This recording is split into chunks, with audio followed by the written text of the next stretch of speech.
ఒకప్పుడు చెట్ల నీడలు పొడవుగా పడే, పచ్చని పొలాలు, మట్టి వాసనతో నిండిన ఒక అందమైన పల్లెటూరు ఉండేది.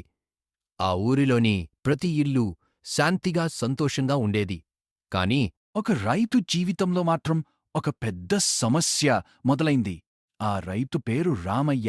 చాలా కష్టపడే మనిషి. పొద్దునే లేచి పొలానికి వెళ్ళి ఎండలో చెమటోడ్చి పండించేవాడు. అతని పొలంలో ప్రత్యేకంగా బూడిద గుమ్మడికాయలు చాలా బాగా పండేవి. పెద్ద బరువైనవి, లోపల తెల్లగా, తీయగా. ఊరిలో వాళ్ళంతా అంటుండేవాళ్ళు. రామయ్యగారి గుమ్మడికాయలతో చేసిన కూరంటే ఆహా!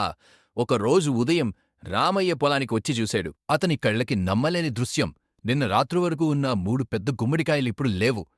ఎవరు తీసుకెళ్లారు? అని ఆశ్చర్యపోయాడు. మొదట పట్టించుకోలేదు. కాని రెండో రోజూ మళ్ళీ 2 గుమ్మడికాయలు మాయం. మూడో రోజు ఇంకా ఎక్కువ. రామయ్య గుండె బరువెక్కింది. ఇలా అయితే నా కష్టమంతా వృద్ధా. రామయ్య నిర్ణయించుకున్నాడు. ఈ రాత్రి నేనే కాపలా కాస్తాను. చీకటి పడింది. చంద్రుడు మెల్లగా పైకి వచ్చాడు. పొలంలో చప్పుడు లేదు. చెట్ల ఆకులు ఊగుతున్న శబ్దం మాత్రమే. రామయ్య చెట్టు వెనక దాక్కున్నాడు. 1 గంట, 2 గంటలు. ఏమీ జరగలేదు. చివరికి అలసిపోయి కాసేపు కళ్ళు మూశాడు. అంతే. దొంగ వచ్చి గుమ్మడికాయలు తీసుకెళ్ళిపోయాడు. ఉదయం రామయ్య కోపపడలేదు, బాధపడలేదు. బదులు ఆలోచించాడు. దొంగ బలవంతుడు కాదు, తెలివి ఉంటే చాలు. అప్పుడు అతనికి ఒక గొప్ప ఆలోచన వచ్చింది. అతను ఇంటికి వెళ్ళి పాతపొయ్యిలోని బూడిద తీసుకొచ్చాడు. పొలమంతా గుమ్మడికాయల చుట్టూ బూడిద చల్లాడు.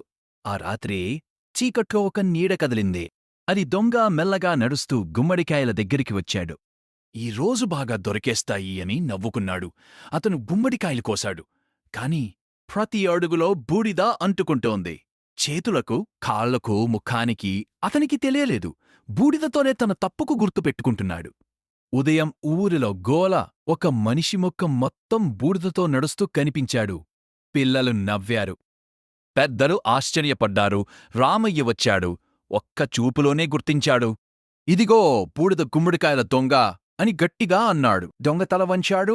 హా! తప్పు ఒప్పుకున్నాడు. ఈ వీడియో మీకు నచ్చితే లైక్ చేయండి, మీ ఫ్రెండ్స్తో షేర్ చేయండి.